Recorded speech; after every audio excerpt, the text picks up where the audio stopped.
Հայաստանի Հանրապետության վարչական դատարանում վերջերս ավարտվեց միջազգային խոշորագույն կազմակերպությանը վերաբերվող դատական գործը Ջեք Դենիելսի և Հայաստանում ապրանքային նշան գրանցած Black Jack ընկերությունների միջև։ Ջեք Դենիելս ընկերությունը հարցադիմում էր ներկայացրել Հայաստանի Հանրապետության վարչական դատարան, պահանջելով անվանվեր ճանաչել Black Jack ապրանքանիշի գրանցումը, պնդելով, որ այն շփոթություն կարող է առաջացնել սպառողի մոտ։ Սակայն դատարանը մերժեց հայցը, արձանագրելով շփոթություն չկա, իսկ գրանցումը իրավաչափ է։ Այս գործի վերաբերյալ նախ զրուցեցինք հաղթող կողմի փաստաբան իրավաբանական ընկերության ավագ իրավախորհրդատու Անի Նիկողոսյանի հետ։ Հաղթանակը կարևոր էր նաև այնքանով, որ հայցվոր կողմում հանդես էր գալիս հանրահայտ Ջեք Դենիելս ընկերությունը, հայցվոր ընկերության երկու ապրանքային նշանները, Ջեք Դենիելս ապրանքային նշանը եւ Black Jack ապրանքային նշանը շփոթության աստիճանի նման են միմյանց։ Երբ որ մենք խոսում ենք շփոթության աստիճանի միմյանց նման լինելու ապրանքային նշանների մասին, հարկ է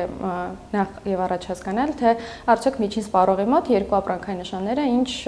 տպավորություն, ինչ ասոցիացիաներ կարող են թողնել։ Հայցի մերժումից հետո մենք փորձեցինք մեկնաբանություն ստանալ Ջեք Դենիելսի կողմից, սակայն նրանք հայտնեցին, որ չեն ցանկանում մեկնաբանություն տալ։ Հարցին թե արդյոք մտավոր սեփականության պաշտպանությունը Հայաստանում իրականացվում է բարձր մակարդակով, իրավաբան Վանիկ Մարգարյանը պատասխանեց. Մտավոր սեփականության պաշտպանությունը Հայաստանում բավարար մակարդակ ունի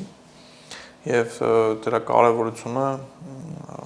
ակնհայտ է եւ նաեւ այդ խոշոր կազմակերպությունները ուշադրություն են դարձնում դրան։ Հիմնական նպատակը ապրանքային նշանի գրանցմանը չթույլատրել շփոթելու աստիճան նման այլ նշանների առկայությունը, թե պրակտիկայում, թե գրանցումը, այսինքն դա պետք է հստակ լինի, որովհետեւ ինքը միակ մեխանիզմն է, որպեսզի ապրանքային նշանի արժեքը պահպանվի եւ չարժեզրկվի։ Եվ հենց այս տիպի գործերով էլ պրակտիկան վարչական դատարանում շատացել է, ապրանքային նշանի գրանցումը շատ էական նշանակություն ունի բիզնեսի համար, որովհետև լինում են դեպքեր, երբ որ բիզնեսի արժեքի մեծ մասը հնարավոր է լինի հենց ապրանքային նշանը։